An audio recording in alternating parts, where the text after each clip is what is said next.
quiero compartir la palabra en esta tarde también como una forma de sellar lo que Dios hizo en estos días, si Dios mediante, o como ustedes dicen, si Dios permite. Primero Dios, el miércoles también estaremos compartiendo una palabra de restauración. No sé si me adelanté, ¿no? No, bueno. Si Dios permite, entonces estaremos acá el miércoles compartiendo una palabra para que usted traiga invitados, para que traiga personas y puedan recibir una palabra que restaure el corazón de parte del Señor. Le voy a invitar a que vayamos juntos al segundo libro de Samuel, capítulo 9, segundo libro de Samuel, capítulo 9, y vamos a compartir lo que el Espíritu Santo nos deja allí inspirado de parte del Señor. Segunda de Samuel, capítulo 9, versículos 1 al 12. Segunda de Samuel, capítulo 9, versículos 1 al 12. ¿Está conmigo en esta tarde? Entonces vamos a leer juntos y dice la palabra del Señor. Preguntó David: ¿ha quedado alguno de la casa de Saúl a quien yo pueda favorecer por amor de Jonathan? Versículo 2, había un siervo de la casa de Saúl llamado Siba, al cual llamaron para que viniera ante David, y el rey le preguntó: ¿eres tú, Siba? Sí, para servirte, respondió él. El rey le dijo: ¿no ha quedado nadie de la casa de Saúl para que yo lo favorezca con la misericordia de Dios? Y respondió Siba al rey: aún queda un hijo de Jonatán, lisiado de los pies. Versículo 4, ¿dónde está?, le preguntó entonces el rey.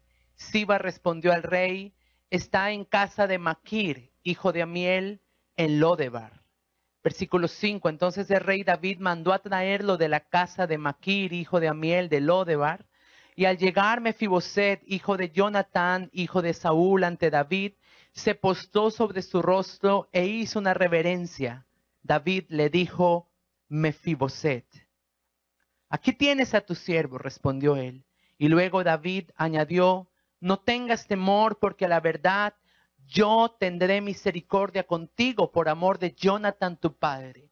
Te devolveré todas las tierras de tu padre Saúl, y tú comerás siempre a mi mesa. Inclinándose, él dijo: ¿quién es tu siervo para que mires a un perro muerto como yo? Entonces el rey llamó a Siba, siervo de Saúl, y le dijo: todo lo que fue de Saúl y de toda su casa, yo lo he dado al hijo de tu señor. Tú pues le labrarás las tierras, tú con tus hijos y tus siervos, y almacenarás los frutos, para que el hijo de tu señor tenga pan para comer. Pero Mefiboset, el hijo de tu señor, comerá siempre a mi mesa. Y Siba, que tenía 15 hijos y 20 siervos, respondió al rey: conforme a todo lo que ha mandado mi señor el rey a su siervo, así lo hará tu siervo. Mefiboset, dijo el rey, comerá a mi mesa como uno de los hijos del rey. Versículo 12, tenía Mefiboset un hijo pequeño llamado Micaía, y todos los que vivían en la casa de Siba eran siervos de Mefiboset. Pero Mefiboset, que estaba lisiado de ambos pies, vivía en Jerusalén, porque comía siempre a la mesa del rey. Padre, te quiero dar muchas gracias en esta tarde. Gracias por tu palabra que anima, alienta y edifica nuestro corazón, que nos da dirección, Señor. Y como lo dice la Escritura, qué tan oportuna es esa palabra que muestra el camino. Háblanos hoy por tu palabra en el nombre de Cristo Jesús. Que cada corazón de mis hermanos, Señor, pueda ser un terreno fértil en el cual esta semilla sea sembrada y pueda dar fruto al 100 por uno. Gracias por esta hermosa congregación, y que tu palabra en esta tarde pueda bendecir a tanta familia, a cada persona, a sus familiares presentes y a su familia extendida. En el nombre de Cristo Jesús, amén y amén. En esta oportunidad encontramos al rey David después de un proceso formativo, después de un tiempo donde estuvo en el desierto, donde fue el paje de armas de Saúl, después de poder defenderse de las lanzas que Saúl le tiraba por envidia después de los tiempos donde su vida corría peligro, la persecución estaba sobre él.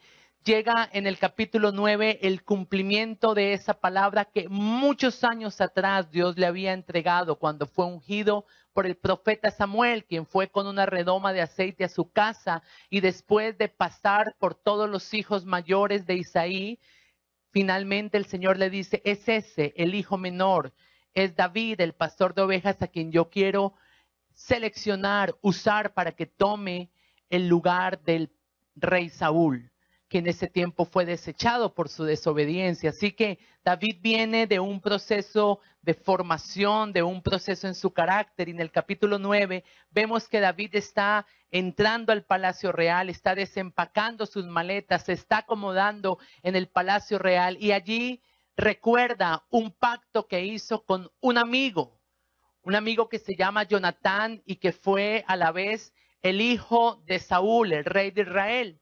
Ellos dos habían acordado que cualquiera de los dos que llegase primero al palacio real favorecería a su familia, indagaría sobre qué personas eran parte de la familia, de la descendencia del otro que no había llegado al palacio real y la traería a vivir con ellos, la bendeciría, trataría con misericordia, los llevaría a ese palacio real, se haría cargo de sus necesidades y por eso en este capítulo 9 vemos a David preguntando por alguien de la descendencia de Saúl, de la descendencia de Jonatán, a quien él pudiera traer al palacio real. Entonces le hablan de un siervo que se llamaba Siba, y como lo vamos a ver más adelante, ahí sí como dicen algunos, más que Siba era una ceba. ¿Y por qué le digo esto? Seba es como una expresión como alguien mala clase. Porque Siba era el único siervo de la casa de Saúl que había quedado además de Mefiboset. Así que si Mefiboset no existiera en esta historia, o si el rey no lo hubiera mandado llamar, ese favor y todos los beneficios de estar en el palacio real alcanzarían a Siba. Por eso es que Siba, cuando es llamado por el rey y el rey le pregunta, ¿hay alguien a quien yo pueda favorecer? Siba dice, bueno, si hay alguien. Y ni siquiera le dice su nombre, sino que le habla de su condición. Y le dice, hay alguien, pero es un lisiado de los pies.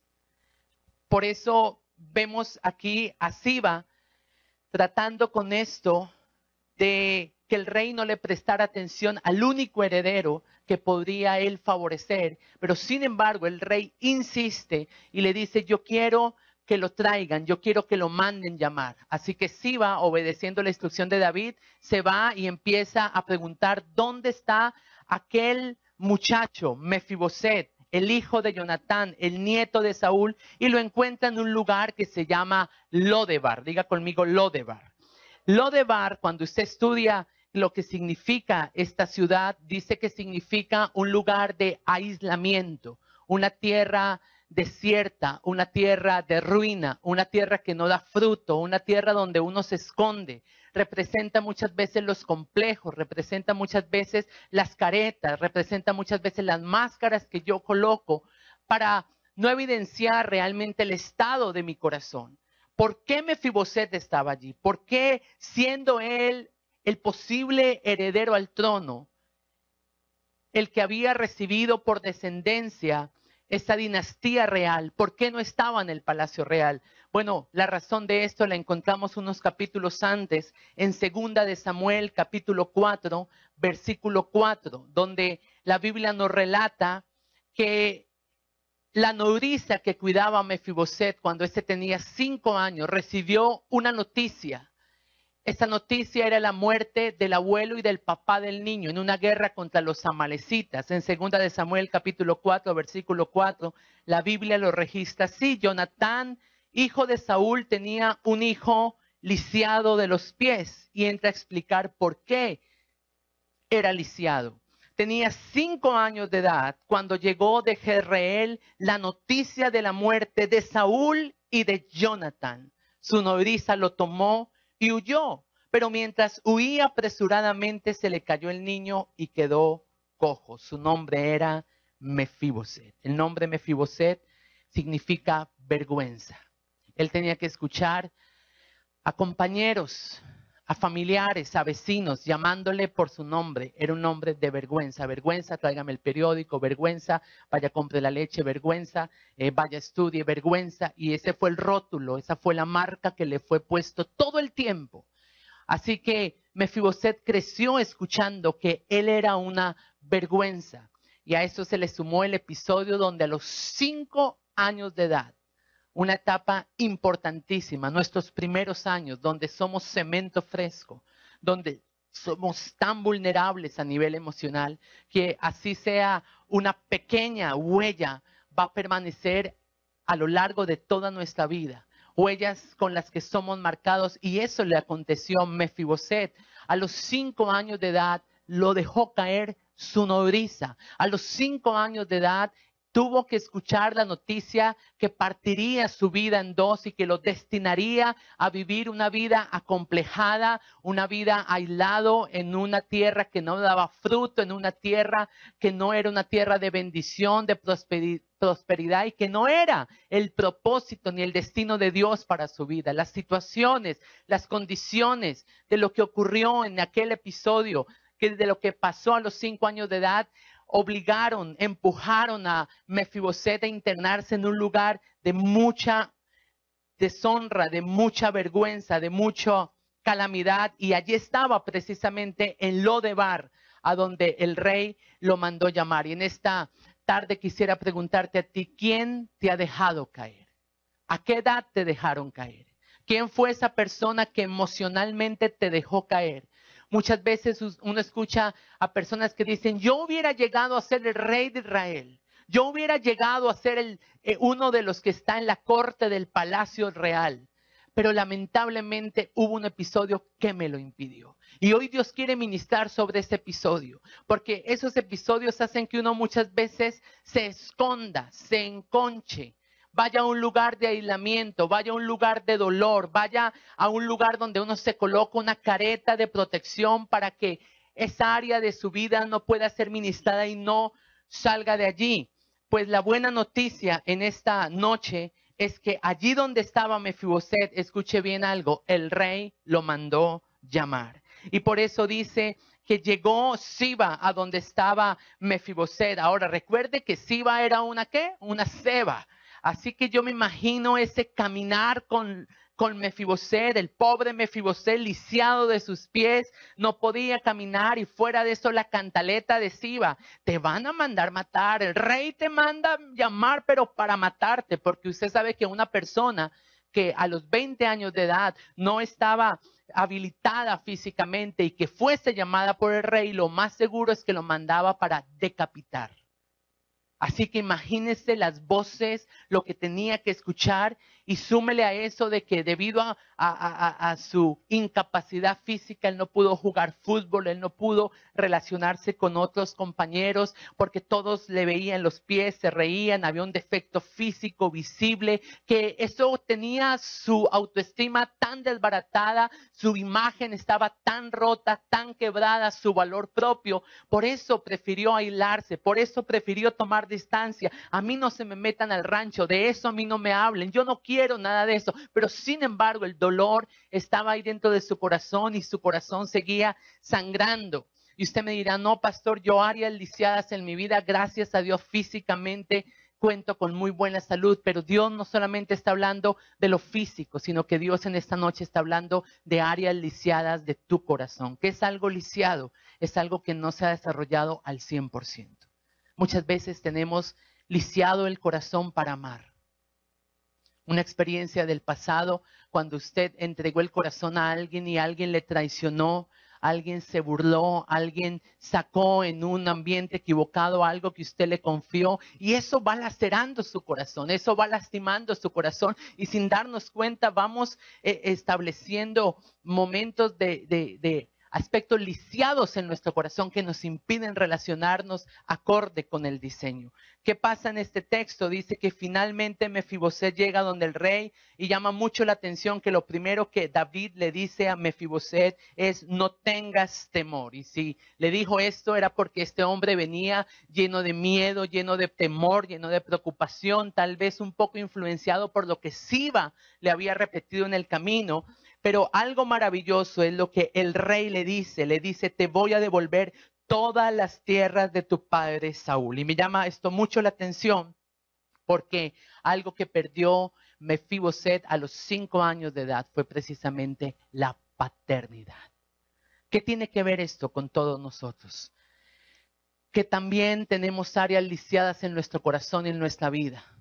Que también tenemos asuntos que han golpeado profundamente nuestro corazón y que desafortunadamente somos de esa generación que se ha levantado sin paternidad. Somos de esa generación que no estableció una relación significativa con su papá aquí en la tierra y debido a eso estamos lisiados, incapacitados para ver a Dios como Padre. Pero qué maravilloso que la Escritura nos dice que Jesucristo vino para revelarnos al Padre. Y Él está en este lugar porque Él quiere enseñarte a ser hijo y a traerte una revelación de la paternidad de Dios. Porque la palabra dice en el Salmo 27 que aunque mi padre y mi madre me hubieren abandonado, con todo el Señor me recogerá. Así que yo quiero que voltee a la persona que está al lado y dígale, el rey te mandó a llamar. El rey te quiere sacar de ese lugar de hostilidad, de ese lugar de complejos, de ese lugar de inseguridad. Hubo 3 cosas que el rey David restituyó a Mefiboset. Hubo 3 aspectos que yo encuentro que el rey David restituyó. Y cuando Mefiboset viene y se tira a los pies del rey David, Mefiboset le dice, ¿quién soy yo para que mires a un perro muerto? ¿Cómo se sentía Mefiboset? Como un perro muerto. Y eso deja ver que algo que tenía que ser restituido, algo que tenía que ser devuelto a Mefiboset era su identidad. Número 1, el rey le devolvió a Mefiboset identidad. Y le quiero decir que Jesucristo es el Rey de Reyes y el Señor de Señores. Y Él también viene a devolver a tu vida la identidad que el diablo te robó. La identidad que situaciones, circunstancias a lo largo de tu vida han quebrantado en tu corazón. ¿Qué es identidad? Identidad es lo que usted responde cuando alguien le dice, ¿quién eres tú? Pregúntale a la persona que está al lado, ¿quién eres tú? A esa pregunta, bueno, tenemos una gran gama de posibilidades. Algunos dicen, bueno, yo soy Pepito Pérez. Le tengo una noticia, ese es su nombre, pero no es su identidad. Otro le dice, mucho gusto, yo soy hombre, ese es su género, pero no su identidad. Otro dice, mucho gusto, yo soy casado, ese es su estado civil. Otros dicen, solterita y a la orden, ese es su estado civil y sus ganas. Pero tampoco es su identidad. Otros dicen, soy colombiano, esa es su nacionalidad. Y estamos acostumbrados a que cuando nos preguntan quiénes somos, respondemos con nuestra profesión, respondemos con nuestro nombre, respondemos con nuestro estado civil, con nuestro género. Pero realmente la palabra identidad está fuertemente ligada a la palabra paternidad. Identidad me declara lo que yo soy a partir de dónde provengo. Y nosotros somos primeramente hijos de Dios.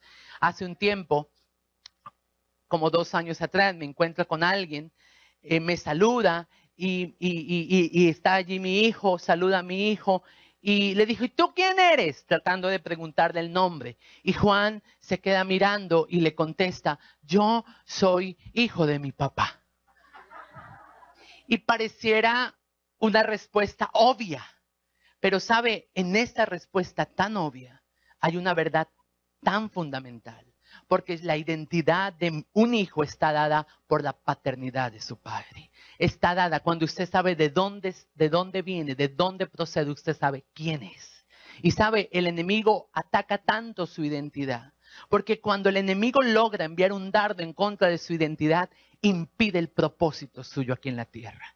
Porque cuando yo sé quién soy, yo sé para qué estoy. Usted no puede saber para qué está en la tierra si primero no sabe quién es usted en Cristo.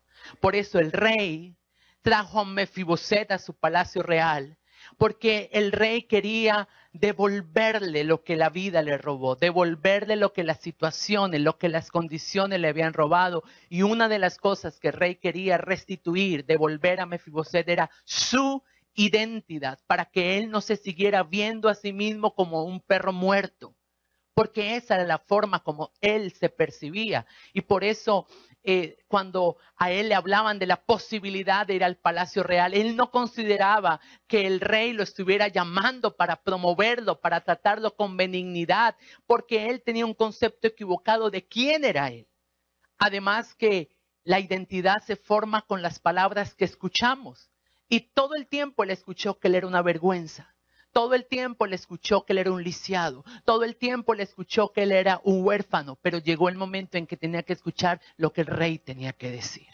Y la única manera de que nosotros nos apropiemos de esa identidad es viniendo al palacio real. Por eso es que el rey te está llamando en esta mañana, en esta tarde. Y quiere que tú vengas y te apropies de lo que él quiere restaurarte en este tiempo. Número 2, ¿qué otra cosa restituyó el rey a Mefiboset? El rey le restituyó su herencia. Porque dice en el capítulo 9 del versículo 7, que yo tendré misericordia de ti por amor del pacto que hice con Jonatán tu padre, y te devolveré todas las tierras de tu padre. Cuando usted es un heredero, usted sabe que las tierras de su padre le pertenecen a usted. Y la tierra fue algo que Dios nos ha dejado consignado en la Escritura. La tierra representa las promesas que Él nos ha dado. Nosotros podemos echar mano de las promesas que Dios nos ha entregado, porque esa es nuestra herencia para la tierra. Por eso es que usted no puede aceptar la enfermedad como parte del propósito de Dios para su vida. Usted tiene que quebrar esa enfermedad, porque la enfermedad no es heredad para usted, no es la herencia que Dios le ha dado. La herencia que Dios le ha dado, como lo decía el que compartía el testimonio, es que Dios nos dice: amado, yo deseo que seas prosperado en todas las cosas y que tengas salud, así como prospera tu alma. Y si es tu padre quien te lo está diciendo, esa promesa registrada en este libro, en este registro, en este testamento paternal para sus hijos, ha declarado que la voluntad de Dios es que tú tengas una vida y una vida abundante. Por eso tienes que salir de Lodebar. Y la única forma de salir de Lodebar es entrando a vivir en el palacio real, regresando al lugar que te pertenece, al lugar de tu destino, al lugar de tu identidad, al lugar donde puedes reclamar las promesas, las tierras que Dios te ha dado. Valle de Sitín, Dios te ha entregado tierras, Dios te ha entregado promesas, Dios te ha entregado propósitos divinos que Dios quiere ejecutar a través de ustedes en esta ciudad. Llama la atención que cuando el hijo pródigo vino a donde su padre, hubo también 3 cosas que el padre le restituyó. Le restituyó el vestido, que representa su identidad de hijo. Le restituyó su calzado, que representa su herencia, para que pudiera pisar las tierras que le había entregado. Y también le dio un anillo, que representa lo tercero que el rey restituyó a Mefiboset, que fue su posición. Porque dice la Biblia que a partir de ese día en que Mefiboset vino al palacio real, Dios o el rey lo llevó a sentarse a su mesa como un hijo del rey. Le dio autoridad, le entregó autoridad. Siba, que anteriormente pretendía tomar su lugar, ahora sería su servidor y serviría siempre a aquel que se sentaría en la mesa del rey. Y sabe, algo maravilloso, extraordinario ocurría siempre que Mefiboset se sentaba a la mesa del rey. Las mesas reales, por lo general, son mesas muy lujosas con manteles que llegan hasta el piso. Y cuando él entraba y tomaba posesión de su nueva herencia, de su autoridad, de su nueva posición, cuando la gente lo veía, ya no veía su condición del pasado, porque la mesa lo cubría. ¿Qué estoy diciéndole con esto? Que no importa su condición de vida, la identidad que Dios le ha entregado se impone sobre su condición de vida.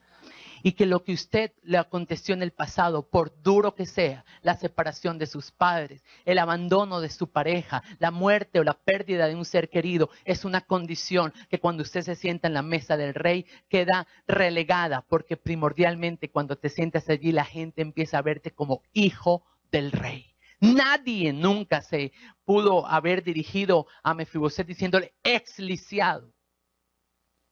Todos cuando lo veían sentado en esa mesa decían, él es el hijo del rey. Y David lo llevó a vivir a su palacio precisamente como un hijo del rey. Por eso es que en esta mañana, en esta noche, Dios quiere que tú aceptes el llamado que Él tiene para tu vida, para salir de ese lugar donde el enemigo ha querido mantenerte. Lejos del propósito, lejos del diseño, lejos de la identidad, lejos de los propósitos que Dios ha establecido para tu vida y que tomes el lugar que Él te ha entregado. Dios quiere restaurar a través de Cristo Jesús tu identidad, tu herencia y tu posición. El reino de los cielos se caracteriza de cualquier otro reino porque en el reino de los cielos no hay orfandad. Ninguno de nosotros es huérfano porque tenemos a Dios como Padre. Es maravilloso ver cómo Dios se hace llamar a sí mismo Padre. Nunca Jesús se dirigió a Dios como Dios. Siempre que Jesús oró, habló e invocó a Dios, le dijo Padre. En las cartas escritas por Pablo, la bendición que él coloca a las personas o a las iglesias a las que les escribe se caracteriza por siempre mencionar al Padre, la bendición del Padre. El Padre revela una faceta del corazón de Dios y necesitamos empezar a ver no solamente a Dios como Dios, sino empezarlo a ver y a vivenciarlo como Padre. Yo quiero que escuchemos una canción. La escribió Dani Berríos hace un tiempo y precisamente narra esta porción que yo le estoy leyendo a usted en 2 de Samuel capítulo 9. Pero lo que quiero es que después de que haya una parte de la canción, usted comience a apropiarse de esta palabra, primero declarándosela a otro, pero después declarándosela para usted mismo. Así que si me ayuda, Carlitos, yo quiero que escuchemos este coro y cuando yo le avise, usted va a empezar a cantar y usted va a empezar a apropiarse. Escuche con el corazón, escuche con el espíritu, más que con los oídos. David llamó a Siba y le preguntó: ¿hay alguien de la casa de Saúl quien yo pueda ayudar? Recordándome del pacto hice con mi amigo Jonatán, quiero hacer misericordia, honrando su amistad. Y Siba le respondió: existe uno, mi Señor, que habita en Lodebar, tierra de tristeza y dolor, donde reina la maldad y la miseria es realidad. Es una tierra sin sueños, Señor, lugar de pavor. David pregunta a Siba: háblame más de este hombre, por favor, ya dígame su nombre. Señor, se llama Mefiboset, mas él no puede andar. Es inválido, Señor, no se puede ni arrastrar. Manda a llamar a este hombre, que con él yo quiero hablar. Dile a Mefiboset que el rey lo mandó a llamar. Eso es lo que el Señor te dice en esta tarde, escúchalo bien. Le digo estas palabras: lo que era tuyo te devolveré, voy a restituir lo que la vida te robó. Déjame ver la letra. El último en la casa de Saúl ya no será más aquel a quien nadie le da valor. El Señor te dice: vas a vivir en la casa del rey, vas a comer en la mesa del rey, vas a vestir las ropas del rey, vas a sentarte al lado del rey. La miseria nunca más conocerás. Un adiós a lo de bar tú vas a dar. Tu vida nunca más será igual. ¿Por qué? El Rey te mandó a llamar. ¿A cuántos el Rey está llamando en esta hora? Yo quiero que lo declare. Colóquese en pie y declárelo conmigo. Y lo vamos a declarar a la persona que tenemos por ahí cerquita. Proféticamente. Lo que era tuyo te devolveré. Voy a restituir. Lo profetizamos. Escucha bien, Alex. El último en la casa de Saúl ya no será más aquel. Pero hágalo proféticamente, con convicción. Vas a vivir en la casa del Rey. Vas a comer en la mesa del Rey. Vas a vestir la ropa del Rey. Vas a sentarte al lado del Rey. La miseria nunca más conocerás. Un adiós a lo de bar tú vas a dar. Mi vida nunca más será. ¿Por qué? El Rey me mandó a llamar. Escucha bien lo que te digo. El Rey te mandó a llamar.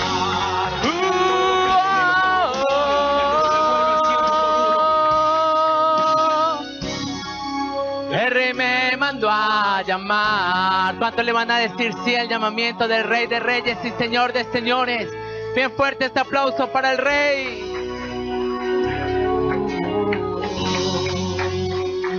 Amén, amén, amén.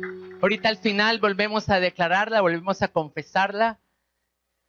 Mefiboset entonces fue llevado a la casa real, fue llevado a su nuevo lugar de residencia, pero aunque vivía allí, él tuvo que empezarse a apropiar de su nueva posición, de su nueva identidad, de su nueva herencia.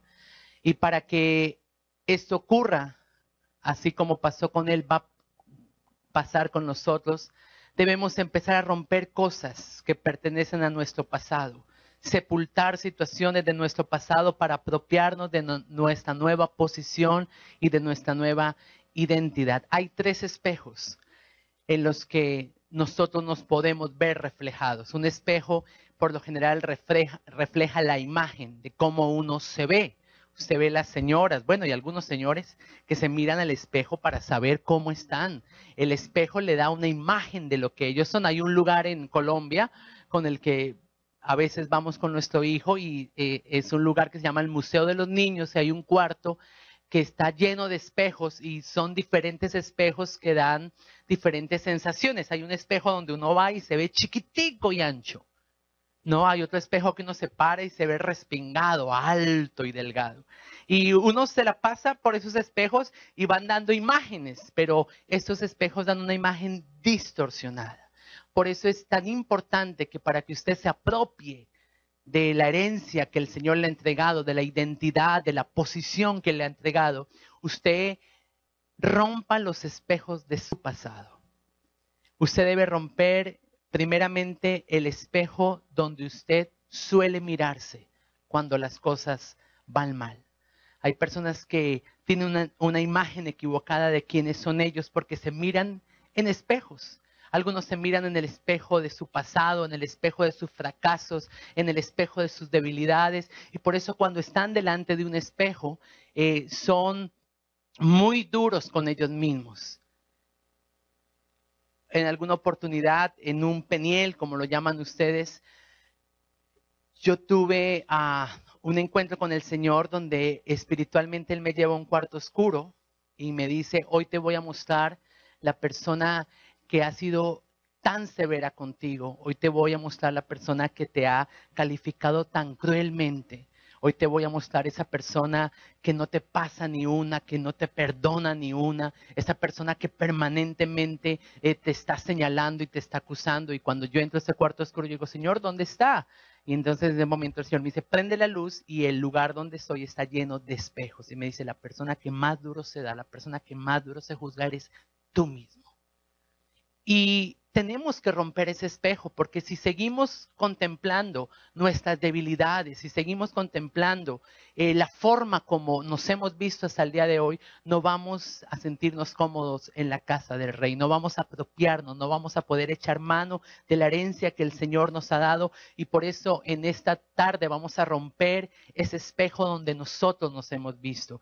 Y es momento de que el Espíritu Santo comience a traer a su mente la manera como usted se percibe cuando tal vez las cosas no salen bien.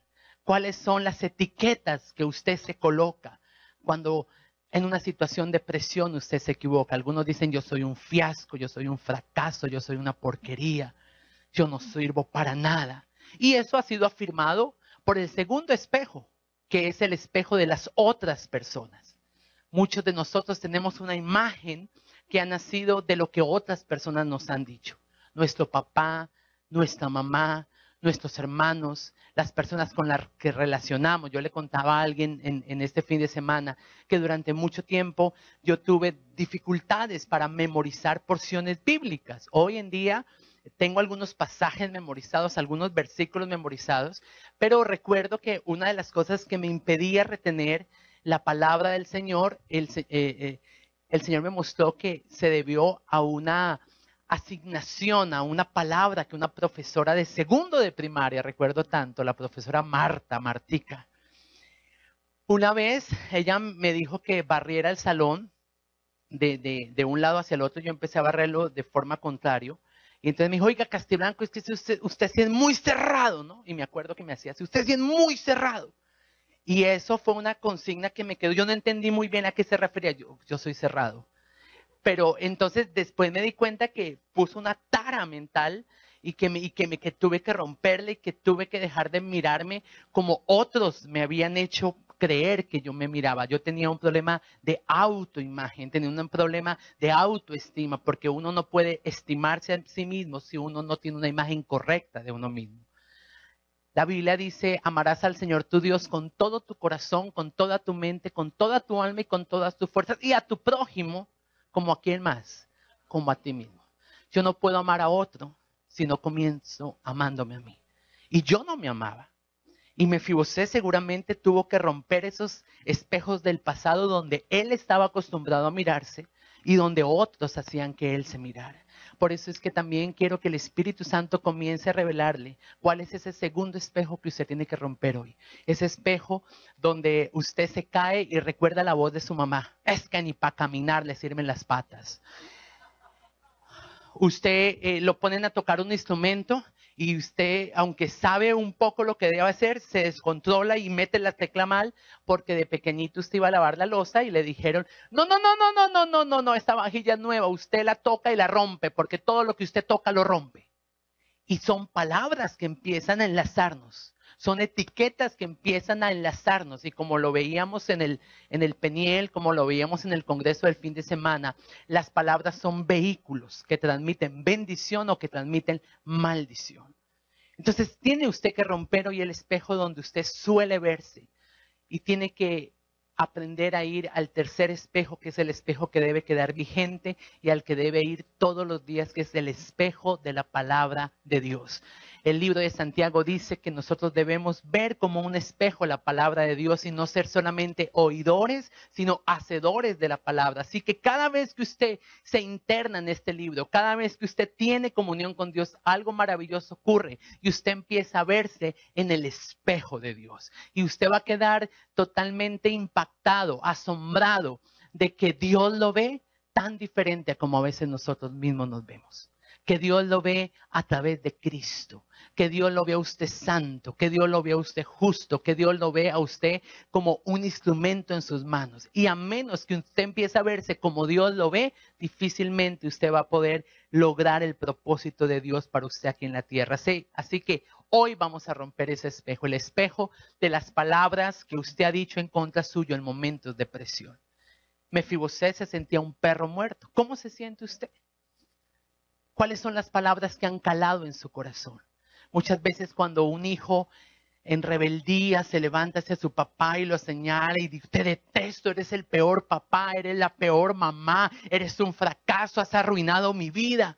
son palabras que empiezan a dejar una sensación de frustración en la vida de las personas. Y cuando Dios te está llamando, cuando Dios te quiere llevar a su palacio, cuando Dios te quiere entregar un propósito, esas palabras vienen y retumban.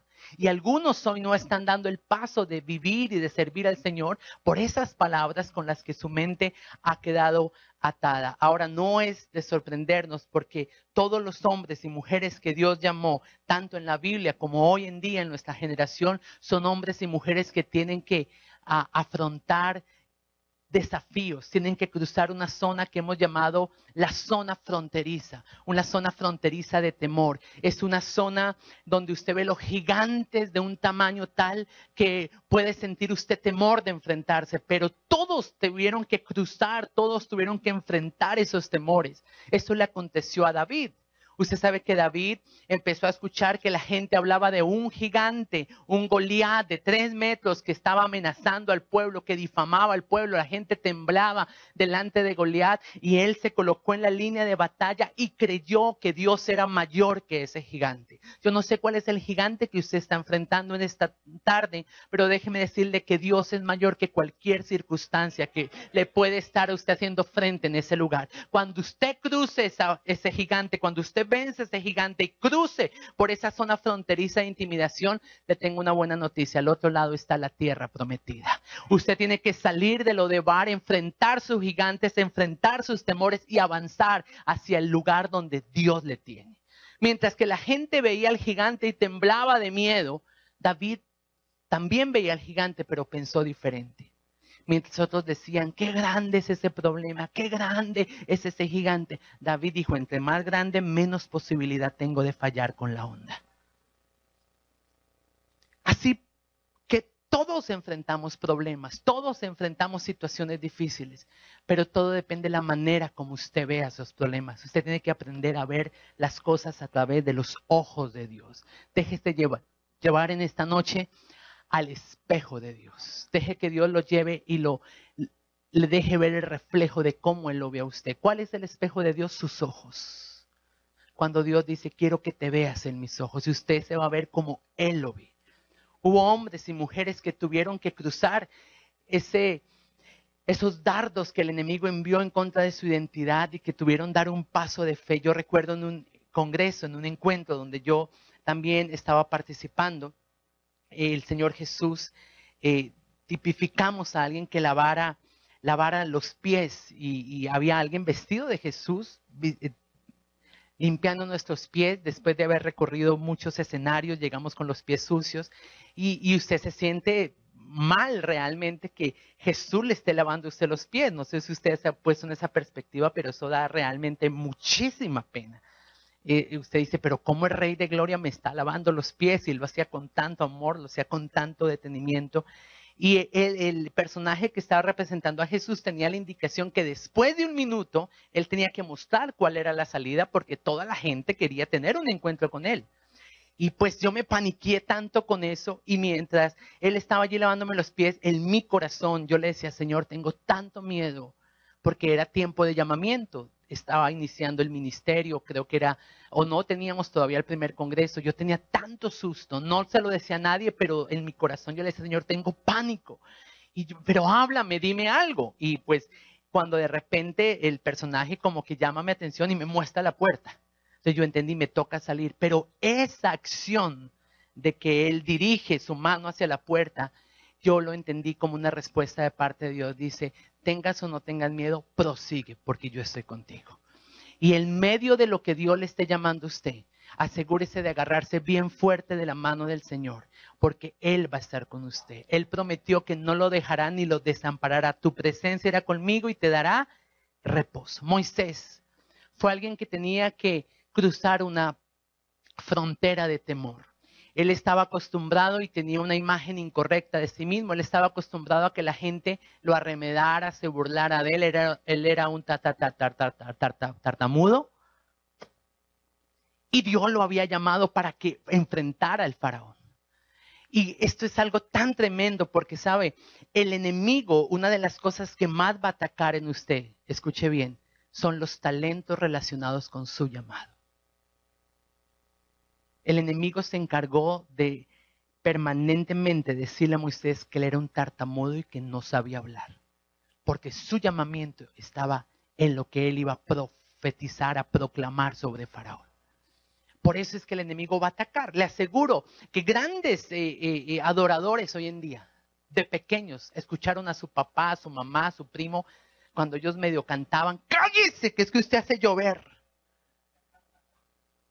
Porque van a atacar el talento que Dios nos ha dado, porque el enemigo sabe que si distorsiona su imagen, si distorsiona su identidad, impedirá el propósito, impedirá los talentos. Esther tenía una condición de vida. Ella fue huérfana desde pequeña, pero en los planes de Dios, esa condición no impediría que ella fuera la reina. Y por eso, no importa lo que estés viviendo, Dios te está llamando para cambiar la historia. Hay un propósito de parte de Dios para la iglesia, para usted, para cada uno de los que estamos aquí. Dios nos ha dado un propósito para este tiempo, para esta hora, que nadie más puede cumplir. Yo he sido llamado a realizar el plan que Dios tiene para mi vida y usted tiene que ser valiente en identificar cuál es ese plan para usted y ser valiente y fuerte para desarrollarlo y llevarlo adelante. Pero no se quede en Lodebar. Lodebar puede ser más tranquilo, Lodebar puede ser más familiar, pero es lo más perjudicial para usted. Dios quiere que salga de ese lugar a donde usted se ha acostumbrado, cruce la tierra fronteriza, soporte las voces de Siba, soporte lo que otros tengan que decir y solamente siga con fe, confiado en que allí hay los brazos de un padre que le está esperando. Hace un tiempo, cuando vinimos la primera vez a Estados Unidos, estábamos haciendo una fila para una montaña rusa en Orlando que se llamaba la Everest. Entonces mi hijo todo feliz ahí, vamos papi, vamos. Y no dejaban entrar a los niños solo, así que nos fuimos con mi esposa detrás del niño. Y esta montaña rusa tiene una particularidad, que uno ve el arranque, pero luego hay una estructura como de madera que no deja ver lo que pasa adentro. Entonces ahí sí, como dice la escritura, como bueyes al matadero, nos subimos a esa montaña rusa y empieza a arrancar eso. Y yo me imaginé que era un carrusel. Cuando eso empieza, sube, baja, eso era oscuro incluso. Hay una partecita que sale la luz y la carrilera, el riel por donde va la montaña se rompe y sale un King Kong, así. Y yo pues para ese momento ya el corazón lo tenía en la cabeza. Y digo, y ahora esto va a saltar, nos van a venir a rescatar. ¿Qué pasó? No, lo que ocurre es que lo que usted hizo de para adelante, ahora lo hace de para atrás. No, y yo me bajé de eso, usted no se imagina. Y Juan dice, papi, la repetimos. Yo le dije, no. Y sabe, muchas veces así es el ministerio, muchas veces así es el llamado. Si uno supiera todo lo que implica, no se sube. Pero ya después de usted estar adentro, confíe en que aquel que lo llamó lo va a sostener. Dios te está llamando. Gedeón venía de una tribu insignificante y pobre, la tribu más pequeña de Israel. Cuando Dios lo llama, él empieza a argumentarle, pero ¿cómo si yo soy pobre? ¿Cómo voy a ir al Peniel si yo no tengo? ¿Cómo voy a meterme al ministerio si es que, mire, apenas me alcanza? Y es una condición que Dios también quiere cambiar, porque Gedeón pasó de ser un pobre a ser el juez de Israel. No hay nada que impida el propósito de Dios para su vida. El único que lo puede impedir es usted. Cuando no decide caminar con fe. Cuando no decide tomarse fuerte de la mano del Señor y proseguir por la tierra que Dios le ha llamado. Y Mefiboset es otro ejemplo de ese lisiado que en los planes de Dios estaba para llegar a ser el príncipe del rey. El enemigo ataca nuestra identidad. Yo quisiera decirles que yo ya hablo de esto como algo del pasado. Llevo 10 años sin que el enemigo ataque mi identidad, sin que el enemigo me coloque dardos en contra de mi imagen, pero es totalmente falso. Creo que llevo 10 minutos sin que eso pase. ¿Por qué? Porque el enemigo sabe que permanentemente él va a intentar atacar nuestra identidad para desestabilizar el propósito. Lo hizo con Jesús. Él fue tan atrevido que intentó atacar Intentó enviar dardos en contra de la identidad de Jesús. En alguna oportunidad, cuando el Señor está siendo bautizado, viene una voz del cielo. El Padre declara: este es mi Hijo amado, declarando su identidad, Jesús el Hijo de Dios. Pero cuando empieza el momento de la tentación, Satanás viene al desierto y le dice: ¡ja! Con que eres hijo de Dios. Si eres hijo de Dios, entonces convierte esas piedras en pan, porque tienes hambre. Y entonces empezó a poner duda en aquello que Dios había dicho acerca de Jesús. Debemos aprender de Jesús porque Él nunca creyó lo que el enemigo dijo acerca de Él. Él nunca repitió. Yo nunca veo reuniendo a Pedro, Juan y Jacobo: Juan, Pedro, Jacobo, oren por mí. La gente dice que soy loco.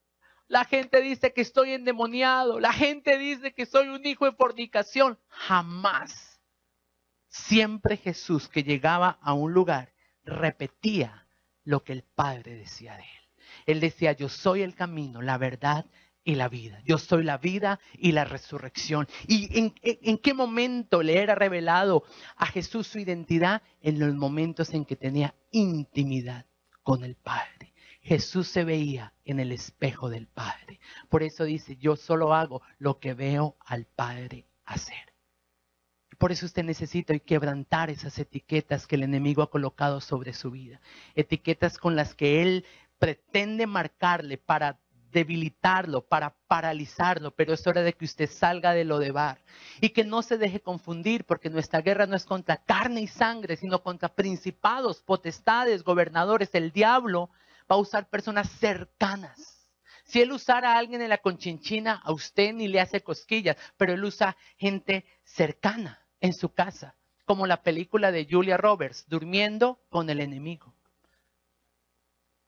Por eso es que muchas veces el enemigo usa gente cercana a su corazón para que declaren cosas, para que digan cosas, que quebrantan su corazón, que lo quieren retornar, que lo quieren transportar a usted a un pasado, pero a un pasado que ya usted no pertenece, porque usted es una nueva persona en Cristo Jesús y las cosas viejas pasaron.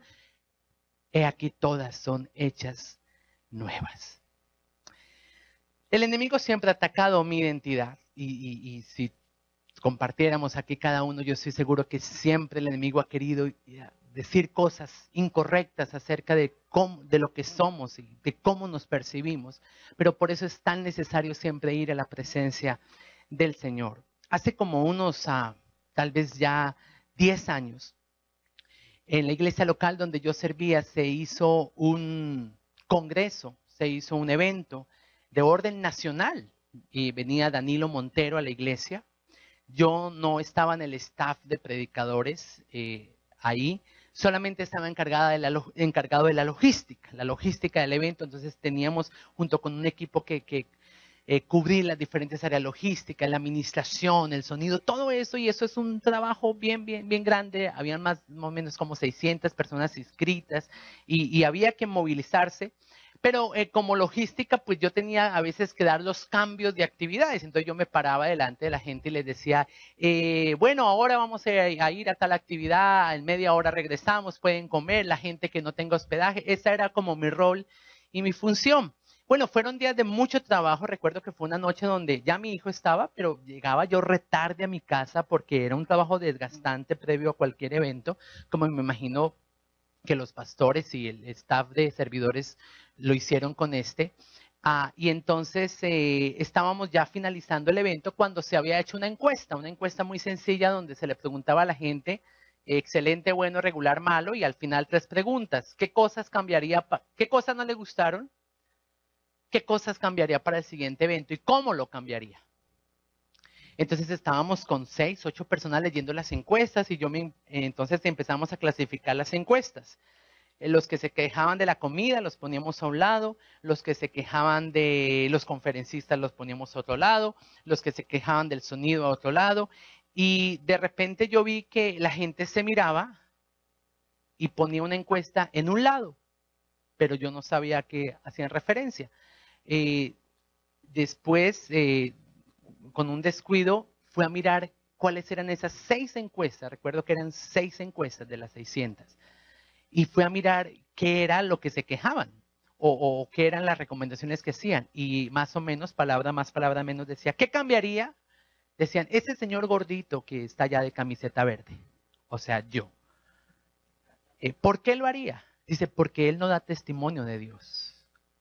La forma como habla, la forma como se para, la imagen que proyecta, habla de algo que no glorifica al Señor. Pues usted se imaginará qué ocurrió en mi corazón en ese momento. Ellos trataron de cubrirme, ellos trataron de que yo no supiese nada, en su amor de protegerme, pero finalmente me enteré y fue como si se hubiera abierto algo y caí bien profundo. Desde ese momento vino una tristeza profunda sobre mi vida, no pude terminar el evento, traté de salir, prendí mi carro y fui a mi casa lleno de lágrimas, totalmente golpeado.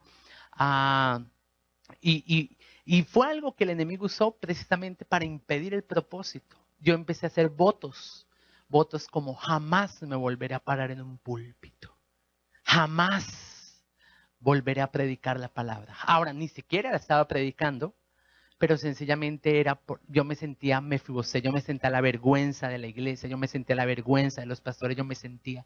Y fueron dardos que el enemigo atravesó en mi corazón y desde ese momento yo empecé a cancelar los votos ministeriales, los votos de mi llamamiento e incluso empecé a perder mi imagen propia y la manera como Dios me había hecho, tratando de imitar a otros.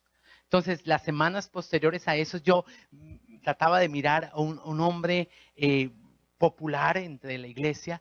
Y entonces, durante esa semana, yo empecé a caminar. ¿Qué hubo, hermano? ¿Qué más? Hola, hermano. ¿Qué hubo, pie? Pues imagínense, o sea, yo me imagino a Dios haciendo en el cielo como... ¡oh! Porque ya mi hijo crecido, mi hijo es hiperactivo, mi hijo es... ¡ah! O sea, él no tiene botón de apague. Pero cuando se enferma, pues se le baja su energía. Un día fuimos a un restaurante y el chef de ese restaurante vio a mi hijo y mi hijo estaba así como una porcelana. Y entonces el chef me dijo, ¡ay, qué niño tan lindo! Quietico, reposadito, tranquilito. Y yo como, usted no lo conoce. Yo no estoy bien porque él no es así. Pero eso mismo pude sentir que decía Dios acerca de mí. Él está cumpliendo la expectativa social de otros, pero no está haciendo como yo lo hice. Ahora, obvio, tenemos que ser transformados en nuestro carácter, pero hay rasgos y cosas que Dios te da porque Él te las da, porque como te las da, así Él te necesita. Y el enemigo nos entra en la dinámica de imitar a otros y de buscar a otros y de querer ser como otros, en vez de tratar con los asuntos guardados de nuestro corazón. Así que después de esas 3 semanas que yo, ¿qué hermano? ¿Cómo le va? Y todo. Llegó un pastor australiano. Ese día la congregación, él hablaba inglés, yo ni idea de inglés. Y él ora por mí. Y de repente me dice en inglés, yo puedo comprender algo de lo que él me dice. Me dice, tengo algo para ti. Y él va a su maleta y me entrega ese detalle. Ahora, cuando yo veo que viene, dije, no, tan cursi.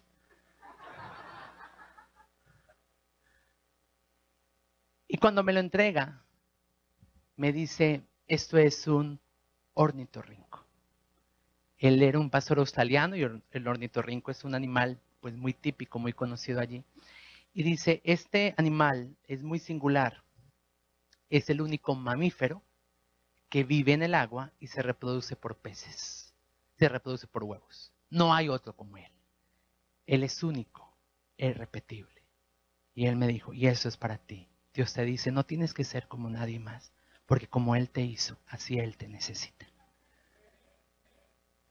Y ese es la parábola del ornitorrinco.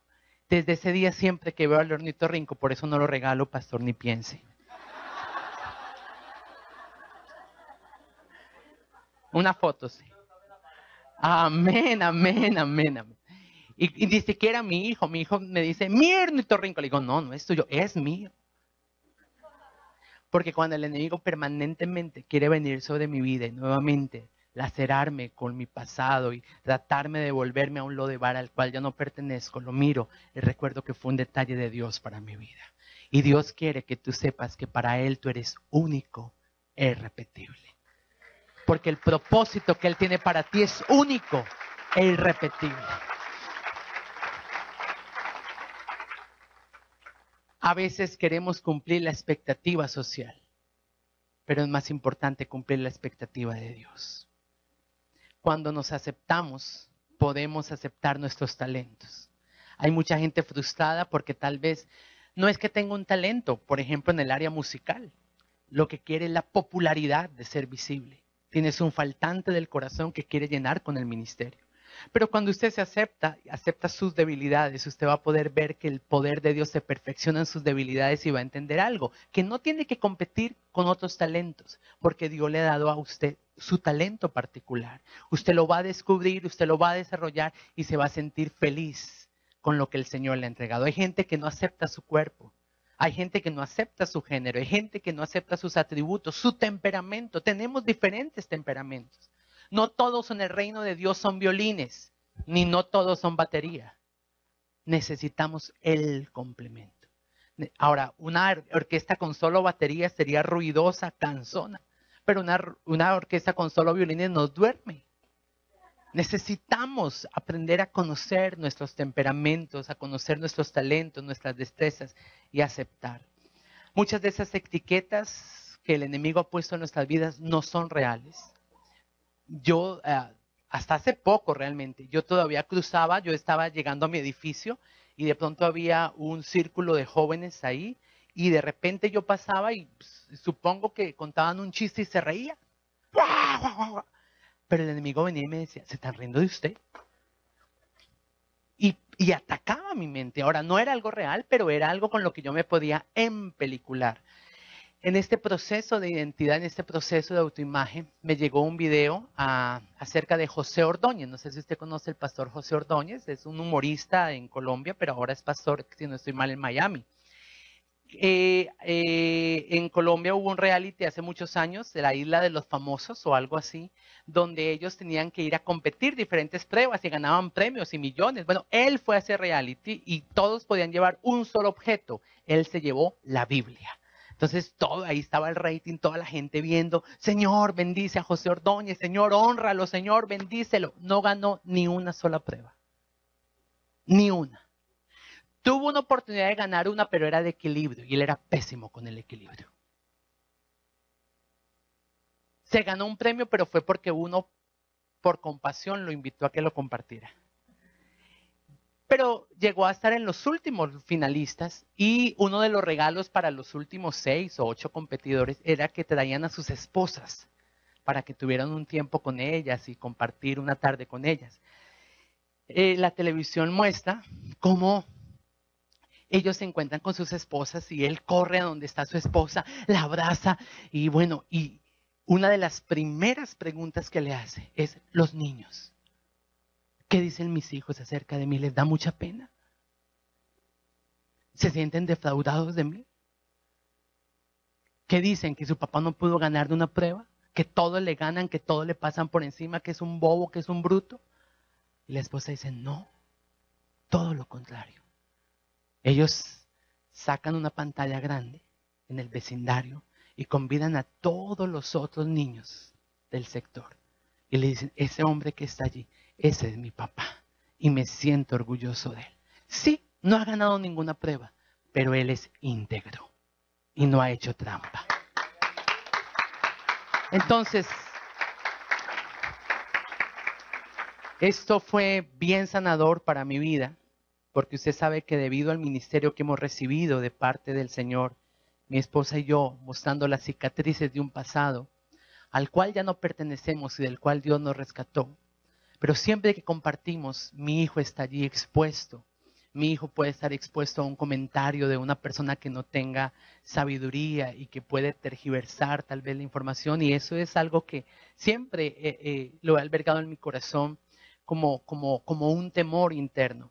Y eso fue algo que también vino y trajo sanidad sobre mi vida, porque finalmente lo que puedan decirle a mi hijo acerca de mi pasado es precisamente eso, mi pasado.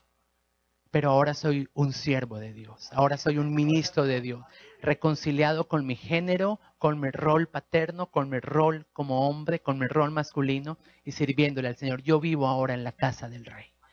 He abandonado lo de bar y ahora vivo en la casa del Rey. Ustedes tuvieron una experiencia maravillosa, o todos tuvimos una experiencia maravillosa en estos 2 días, en estos fin de semana.